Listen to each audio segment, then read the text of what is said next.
Hey, It worked again. That was good timing. We did it again. Adam, Back live. we're back at the Rusty Putter. We got this handsome gentleman here, Nico Gamarosa. What's up, everybody? How you doing today, sir? Doing good. Thank you guys for having me. This place is awesome. Thank you for driving here. It took you how long to get here? It only took me about an hour today. That's not bad. I am a city Chicago driver, so I was probably going above the speed limit. Have to. But it was an easy drive. How many horn honks and what we would call them one finger salutes? Oh yeah. So I think I was getting the one finger salutes because I was just in and out. As soon as you cross the Indiana border, it's there's an Illinois driver. People started waving at me. I'm like, where am I? You know. No bullets. Bullets down. Right. This Mayberry soon. But yeah, no, it was a pretty easy drive, so all good. All right. So we'll introduce Nico here real quick. Nico, mortgage originator Yes, at sir. Novus Home Mortgage, previously Hometown Lenders, and before that you were at. I was with Allied First Bank. All right. But yeah, with senior and junior now for almost like the whole year. Love Hometown. I love being before I was a broker. So it was a little bit different. Didn't have control of my files. Didn't like that. So being at Hometown or at Novus with junior and senior, we're able to get files done so quickly and easy. So it's been a great change for me. So we were talking about this before the show. Obviously, you and I have known each other a while. Adam, just met you, but your dad got both of us into the mortgage business. Yeah. And got Tony Sr. into the mortgage business as well. So Tell us about it. So we talked about this. So he opened Chicago Funding around 1993, the year you were born. Yep. He's owned Remaxes. He's now into the title game and real estate coaching and all that stuff. Yep. Did he have anything to do with the Bulls starting to be good right about then? I don't think that guy doesn't even watch sports. Oh, He's a weirdo. Well, he's a little. I think he got some little boxing and some boxing. wrestling background, right? Though. Yeah. So he was more into boxing. He did a boxing promotion with Bobby Hits. Bobby Hits Boxing is still in business in Chicagoland area. But yeah, he was a partner with Bobby for quite some years. So when I was a little guy, I used to hang out with the security guards. They were like 6'5". I had a little security guard shirt on. I thought it was so cool, But yeah, look at these guns. He's clearly fighting the flyweight division. Yeah, for sure. When I was with my dad, my dad and I were working with each other every day though. When I first got into the business, and that guy eats right, Italian. He eats lunch, dinner, maybe 2 lunches. Yeah. I was 250 when I was working with him. Ooh. So I still work with him, but just not every day. But I'm down to 165, and I can literally just say that's just not for me with my dad. Yeah, that makes sense. You're not carbo loading. Not carbo loading. I love it. So what's been going on in your life recently that you have expected? That I have expected, I guess for me, I was expecting the little bit of the slowdown just because we're coming into the winter months. Rates are going even higher. So I guess I was expecting the slowdown to come, at least for me in my business, and just get a little bit more aggressive. What have you not expected? What have I not I didn't expect. I know something that you didn't expect because we talked about it. Yes, and I know we're going to break into that in a little bit about the 5% down multi-unit. But I mean, not get political, but we didn't expect this war to happen as well. So Who knows what's going to happen now with the market? It's just adding another factor in of what's going to happen. So that's probably it. So this is originally the sports and real estate show. Yes. So we're going to talk about sports for a second. Oh yeah, I mean that's favorite pro teams. Let's hear it. Favorite pro teams are Bears. Hawks. Okay. On the rise, just like interest rates and property values. I mean, I'm a Chicago guy, so anything really Chicago I love. I mean, my main sport though is probably MMA. All right. Stuff. What tell us MMA? I don't really follow MMA. Yeah. Adam, you follow MMA? Not really, but I'll watch it. Those are probably outside of the big maybe fights. Like a couple guys in the NFL and a couple guys in the NBA. Those guys are probably the best athletes in the world. Oh, dude. Yeah. I think there's like this whole cross up. Let's talk about this real quick because I listen to a lot of comedy podcasts and a lot of MMA guys end up on there. But now like there's this whole thing with like the Paul brothers and trying to draw MMA people into boxing and boxers trying to get into MMA. Yeah, what's your opinion of this? Is it whoring it out? Sure. So they actually just fought last week, the Paul brothers and with Dylan Dennis and whatnot. The fight sucked. They were horrible, right? So they're bringing in the crowd. I think that celebrity boxing has its lane, but I think the way they're going at UFC guys, I think they should step in the UFC ring. All right, we've seen the boxing. Most of the UFC guys are losing. I'd like to see it go the other way now. So I think it's got its lane. I think it's just a little bit too popular, a little cringy for me. So those guys are boxing. It's just boxing rules. Yeah, so they can't like wrap a guy up and choke him out. No, so this weekend, right? So one of the Paul brothers, he fought an actual jiu-jitsu guy, champion jiu-jitsu guy, Dylan Dennis. And Dylan Dennis isn't a boxer. So actually at the last round, he tried to like put him in a guillotine and the rest had to stop. Everyone jumped in the ring. It was pure chaos. But no, it's all boxing rules, and they don't go into the MMA world where you can kick and whatnot. It's always on the boxing side. Yeah, no. So I'd like to see a crossover the other way.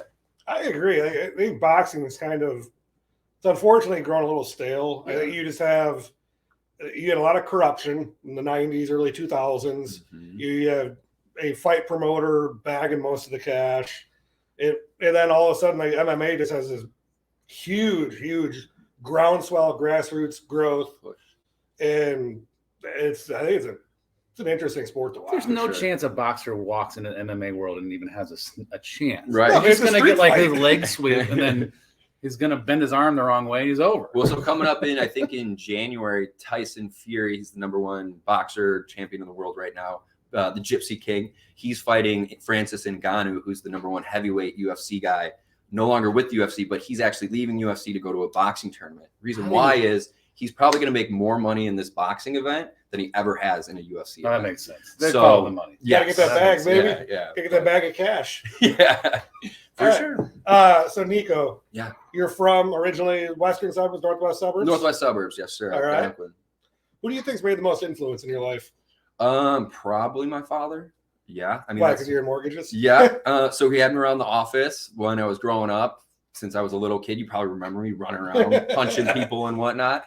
So yeah, and again, him and I are very close. We're almost like best friends. So I would say him just because I follow a lot in his way, but I would like to split it up with my mom because people think I get my sales from my dad, and it's definitely from my mother. I get the connections vibe with my dad, with people and connecting people. But my mom, she's been a car saleswoman for 30 years, and she's a beast. So that's where I get. So I'd say that's the original hustle sales job. Yeah. So I think I get a little mixture of both my mom and dad. All right. So we've been asking people this lately now that we've tried to get our show a little more organized. Yeah. What do you think about the phrase, you're the sum of the 5 people you spend the most time with? Yeah, True? I believe it 100%. All right. 100%. Yeah, I work out every morning. My cousin and I live with each other for 10 years now. We own a house in the city, and he used to never, ever work out. I work out every morning, and now he's starting to finally work out. So again, he's just a lazy guy at heart, but now he's starting to work out. It's just me and him kind of being with each other 24/7. All right. Also me poking a little fun. Yeah, absolutely. So you grew up, dad's got a mortgage company, Yeah. you're getting into real estate. So did you always have an interest in real estate mortgage finance, or did you have it like, as you're 18, 19, 20 years old, are you thinking, all right, I want to get into this business, or were you trying to go somewhere else originally? Well, so back in 5th grade, before going into middle school, like each like 5th grader had what they wanted to do when they're older. And mine literally said mortgage broker. Wow. And at the Fifth time, grade. at 5th grade. This guy's been bleeding mortgages. Yeah. And so unfortunately, I didn't even know what really a mortgage was at that time, right? So high school comes along, graduate high school, and my dad comes to me. He's like, all right, you got to start focusing. You want to be a realtor or loan officer. And at the time, I didn't know. I just knew he was in both of them. But so I went the LO route because, again, that's kind of my dad's route. But so no, I was around it a lot, didn't know the details, but I couldn't tell you I did want to be a loan officer since I was like in 5th grade. I love it. Yeah. I'm telling people how to But now I'm losing my hair every day, so I'm rethinking that. It's a fun business. Come on. Yeah. Real quick. So we've been talking about October is financial planning month. You graduated high school in what year? 2011. 2011. Did you have any classes about financial literacy, how to look at bank statement, any of that stuff? No, literally nothing. And like that's why I like being able to go on YouTube and look that stuff. Which is it's interesting because you grew up, you went to school in a pretty affluent area. Sure, yeah. So again, the unfortunate part of this world is we have all of these people that are 35 and under who went through high school with literally no financial literacy courses. Mm-hmm. If you go to college, you just end up in the financial aid office. Here, sign this document real quick. This is why budgeting, planning, talking to a mortgage expert, talking to an insurance expert, putting a plan together is so important because unfortunately you were robbed of learning some of that stuff that people a little bit older than you got an opportunity to learn from someone else when they were young. And like, I think most people make nearly irrecoverable mistakes between 18 and 24, right? On credit stuff. I opened up that Kohl's card. I had to get a bunch of clothes for my new job and then never paid it. They were giving away T-shirts at Subway when I was in college to sign up for a credit card. And then guys would go and put their spring break on the credit card. And I'm like, hey, man, I can't afford it. How'd you afford it? He's like, I got a credit card. Yeah. Subway. My roommate got a student loan and bought a motorcycle. That's great. And then ends up, he might listen to this, but ends up going to the Army because they forgave his student loans later on. But hey, man, he also had a baseball scholarship too, so it's like he really did that motorcycle. Sounds like he figured it out. Yeah. Maybe he knew something we didn't know. All right, Nico, back to you real quick. So obviously your dad, pretty big influence in your life. Your mom, a big influence in your life. Professionally, though, do you follow anyone else? Like, oh yeah. All right, let's hear it. So, like, the number one person I follow, like, when it comes to podcast motivation business, is going to be Andy Frisella with the MFCO podcast. He runs First Form, which is a supplement company. One of my buddies showed me him like 10 years ago, and this guy's podcast just changed my life just because he's kind of like, get stuff done, don't complain about it type of thing. So, yeah, I would say that's probably one of my biggest influences. All right. You guys know who that is? I have no idea. Nope, what I'm about to check it out, though. I need to get some stuff done, so... obviously tons of misinformation in the mortgage world, insurance world, everything like that. So what do you think the top two worst recommendations that you've heard a customer or someone in the industry say to someone else or give to someone else? What do you think the two worst ones have been?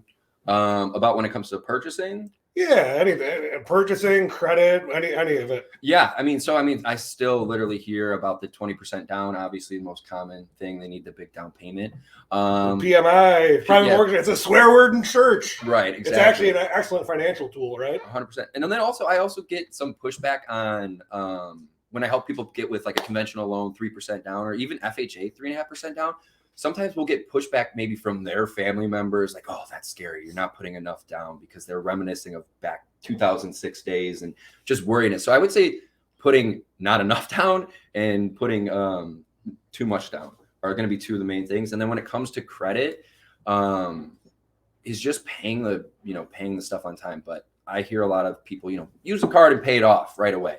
That's probably one of the other misconceptions. Because they usually like to see a little bit of a balance. Yeah, I mean, and part of the reason why on that, especially people who have really thin credit, right? Revolving debt is one of the biggest factors in your credit score, and that's because it's a choice. Every month you have a choice of how much you want to pay. You got to pay the minimum, but you can pay a little bit more, and what the algorithm or the calculation for your credit score wants to see is consistent payment history. They don't like to see erratic payment history. They don't want to see you charge it up to 98% of the limit and then bring it back down to zero, back and forth. Consistency. Like everything else in life, working out, right? Yeah. Getting up in the morning. You don't do it, you're not going to be able to expect results. Right. 100%. Right, Adam? Like your golf swing? Pretty much.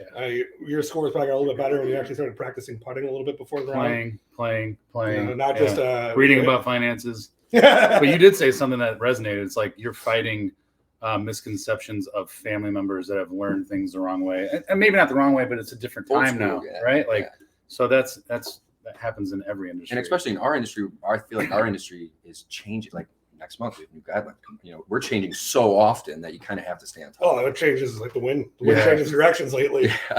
Yeah. We're going to dive into some more stuff here. Yeah, we do want to talk about hockey real quick. So obviously, you're a Blackhawks fan. Adam doesn't really watch sports, so we don't know. But Connor Bedard, we're Connor Bedard. Welcome to Chicago. I know who that is. That's hockey, baby. That's actually not Connor Bedard, but it is. Hockey's back in Chicago. Yeah, I love it. It's the only thing that's going to keep me going through this winter. Yeah, I'm with you. I will tell you that going to a hockey game is one of the more fun live sports events. There's always something going. I took my son to Tave's last game last year, and he consists now. And every time, hey, can we watch hockey? Can we watch hockey? I'm like, yes, I love this.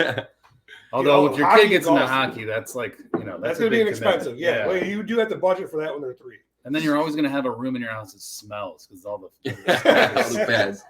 One of my favorite times in my entire life was going to the first Blackhawks parade back in 2010 or 11. Oh yeah, I was like 17, but honestly, it was probably one of the best times of my time. I mean, I have one of my favorite pictures. I have been the third cup, Hossa holding the Stanley Cup up, and like a picture from behind him. Oh, that is awesome. 50,000, 60,000 people watching. That is cool. So cool. I actually have a picture of me on top of a street cleaner chugging a beer in the middle of the street with the stage in the background. I'm going to use that to get an 1/8% lower interest rate. Right. I love it. If anyone can find Nico's social media, there, you might be able to leverage it. Yeah. So how long? So they build around this kid now? They got a decade. Oh, man, they got to be. You got a decade. How do you sign that? How long is he ours? How does that work? It'll be ours forever, essentially. Really? I mean, okay. Hockey's a little interesting. It's also a good lesson in budgeting. So hockey, hard salary cap. So you can't there's no luxury. There's no luxury tax. There's no shared revenue fund or anything like that. So when you're moving contracts, you got to move stuff dollar for dollar. Yeah, it's a zero-sum game. So exactly. So it's kind of like conventional financing. We know that typically your maximum debt to income ratio is 45%. Sometimes you get pushed it to 50, right? The luxury tax, if you will. This thing, it's basically, bam, there it is. So in hockey, the NHL changed a lot of the contract stuff after the Blackhawks signed Marian Hossa. That contract was illegal. Oh. Which is interesting because he ended up getting traded after he was retiring, gets traded to Phoenix so that they can meet the salary cap floor. But yeah, I would say we're maybe one more draft, get a couple defensemen away from really competing again.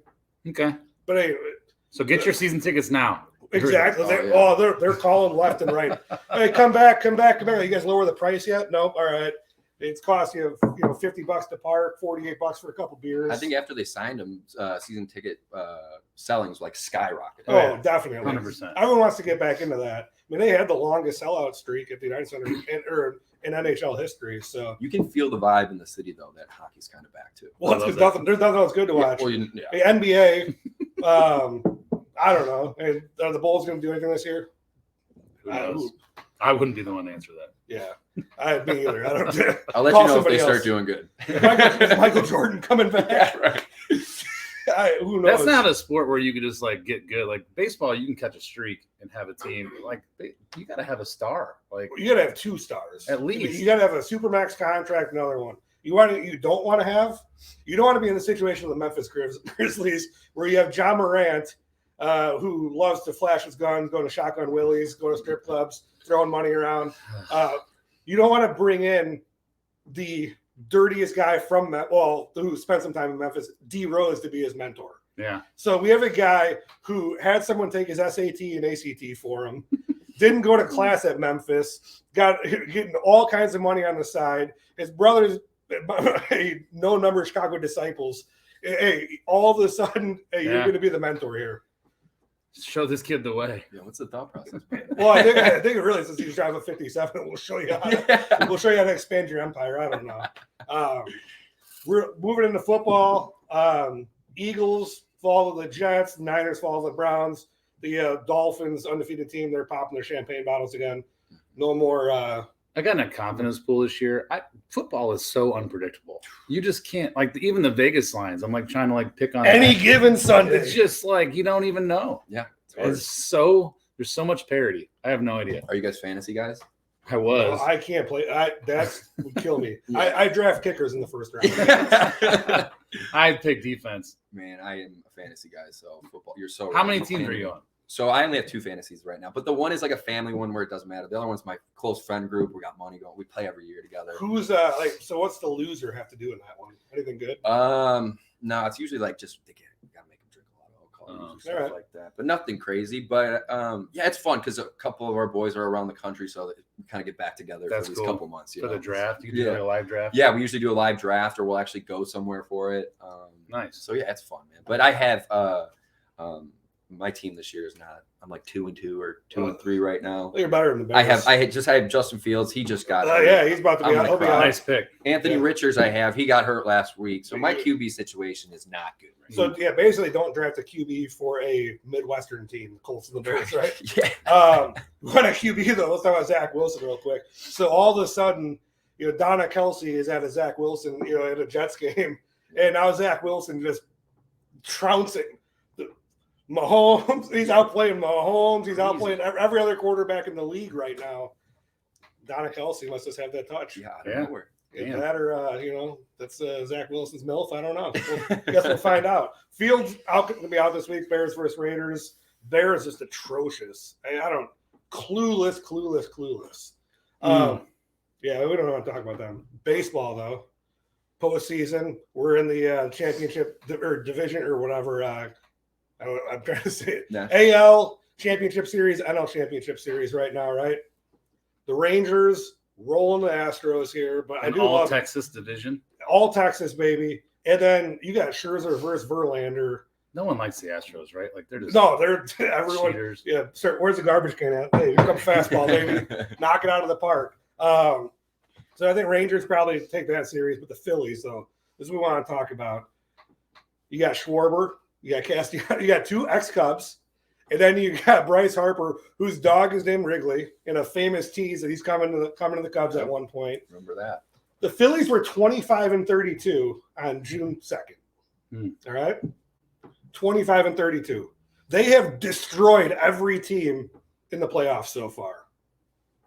If you felt like the Phillies in the summer, down and out, downtrodden, getting your butt kicked, trying to buy a house. Yeah.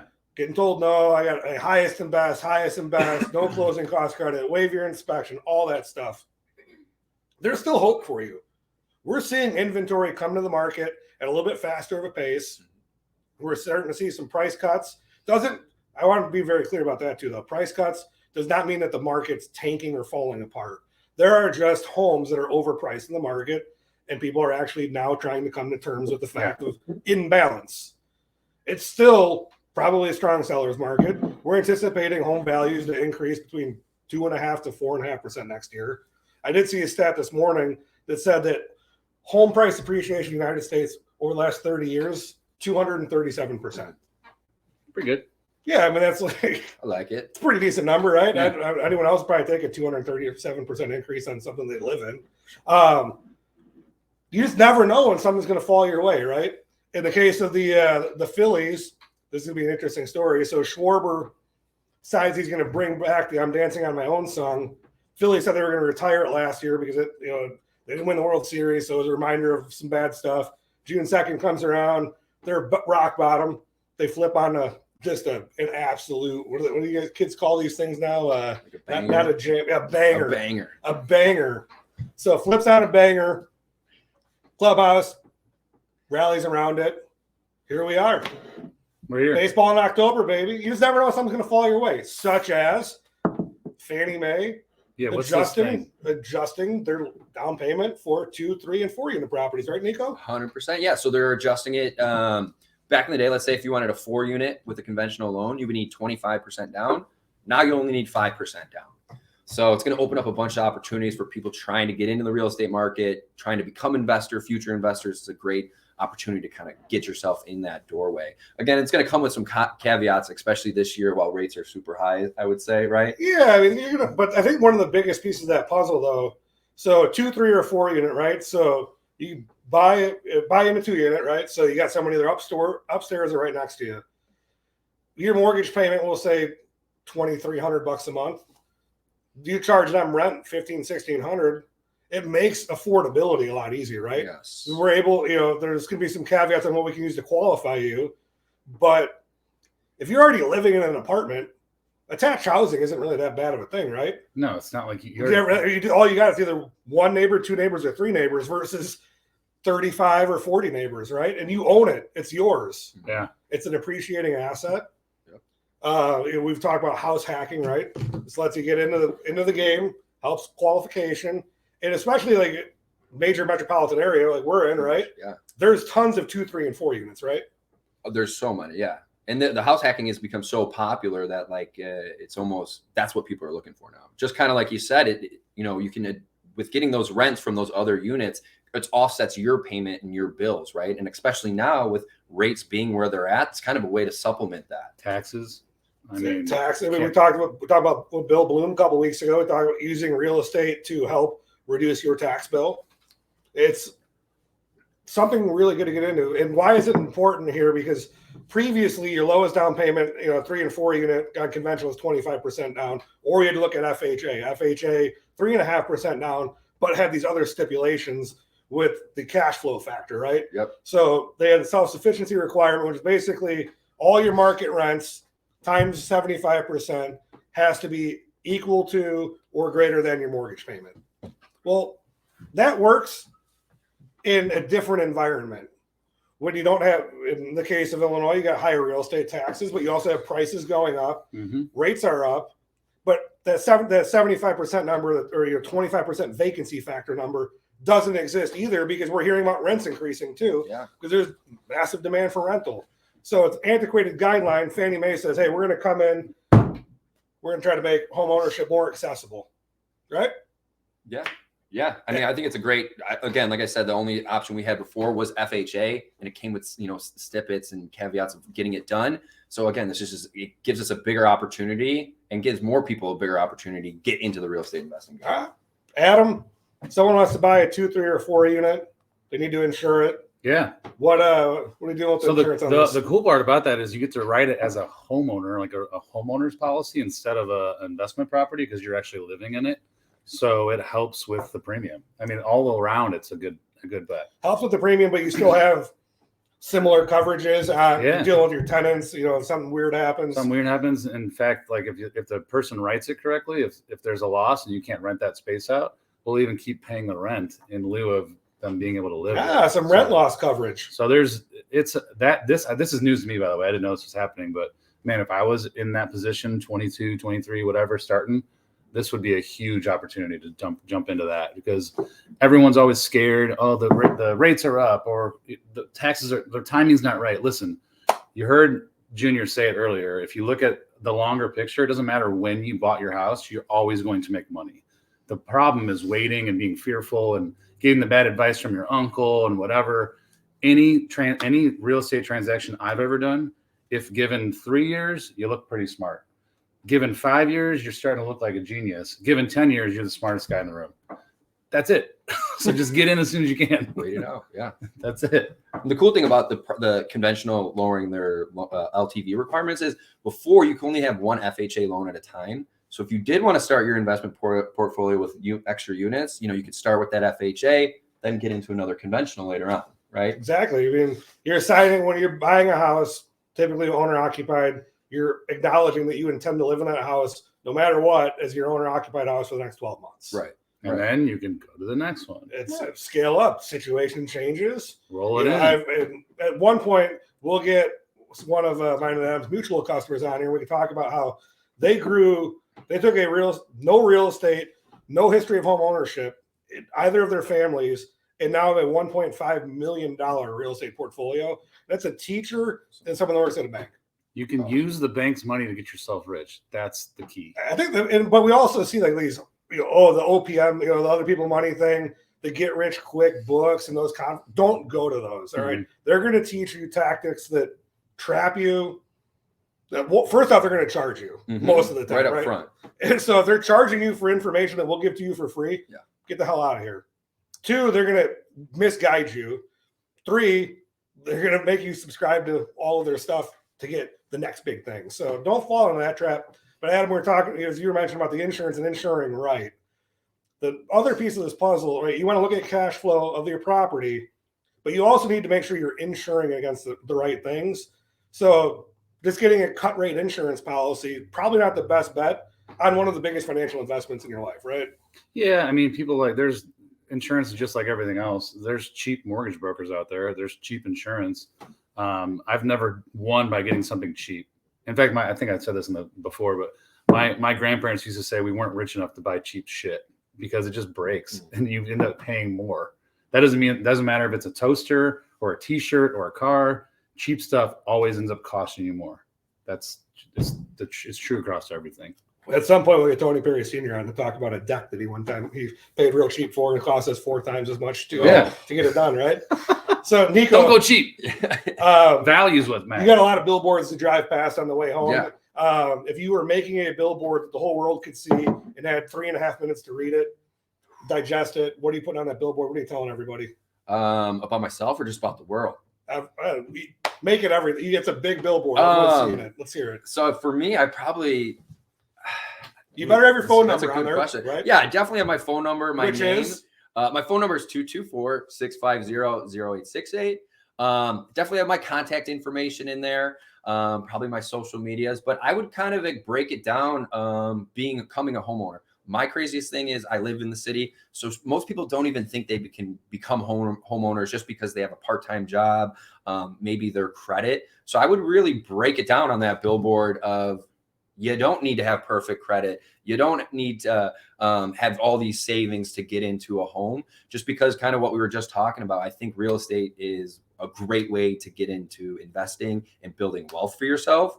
So my whole goal is kind of like we were talking about before. No one in school is teaching about mortgages. I'm not saying I'm a financial advisor, but about real estate. My whole goal is to get everyone to become a homeowner so they can start their financial success and kind of financial path through real estate. Because again, if I didn't have my dad, your dad, I probably wouldn't even know this is a job, let alone where to start to get a home or get into real estate. That's the biggest thing, just where to start.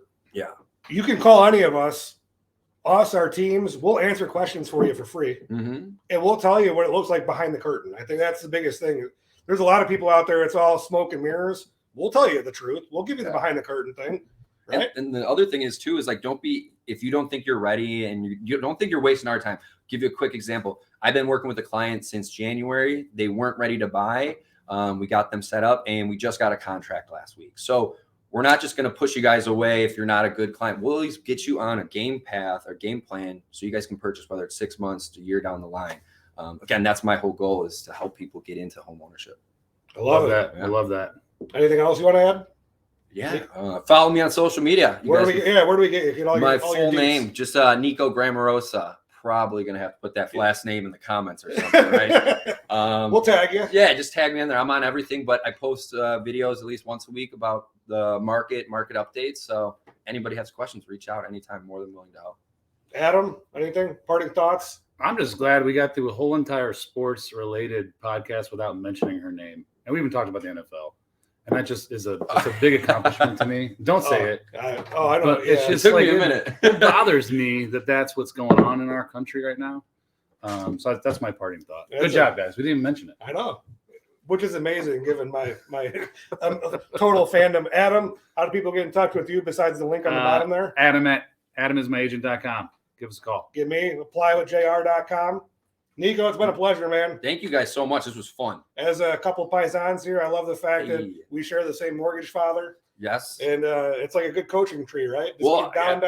I love it. I love being a part of your and your dad's team. You guys are awesome. So now we just need to get into waste management.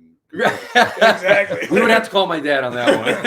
Yeah, I mean, we're in concrete and garbage hauling. All right, that's it. We'll see you guys next week. I'll probably be hungover. I think I had a flight home from Vegas at about like 11:30 p.m. Tuesday. So hell yeah, you're looking real rough. Yeah.